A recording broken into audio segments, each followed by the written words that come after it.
Alright, so here we have tomato plants, cherry tomatoes, because those are my family's jam. As you can see, we have a few tomatoes here that we need to harvest, and I will do that tonight before I go inside.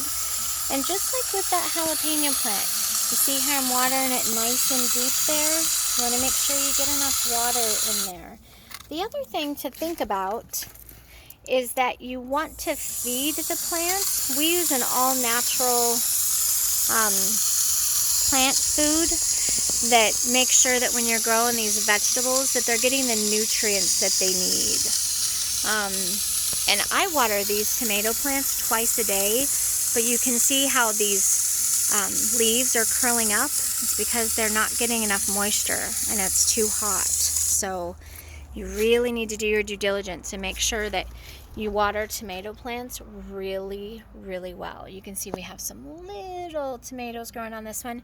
This tomato plant is probably about two to 3 weeks newer than my more mature one over here that has all the tomatoes on it. Now, for some reason, we have a problem getting bees at our house in the backyard here. Oh, look. Oh, if there's a hummingbird right there. Wow, that was so cool.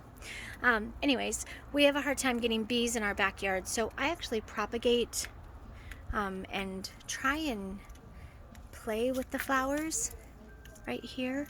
See that one? You're just going to take your finger and play with it a little bit, just like a bee would. And that pollinates them, so ideally you'll get the tomatoes out of them. Now, if you don't have bees if you have bees at your house, great job. For some reason, we just don't get a lot of them. I wish we did.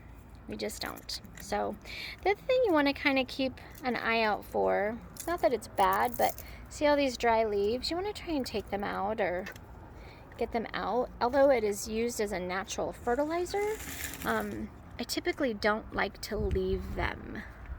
I like my plants to be, this is going to sound dumb to say out loud, pretty. So I try and take all the dead leaves off just because I figure, why not? Not going to hurt anything if I do. And I like them to look nice. That's why I garden. I'm sure that sounds dumb, but it is true. Okay, so you just take the flower, play with it a little bit, or finger it, and ideally it will pollinate, and that is what gives you these beautiful tomatoes over here.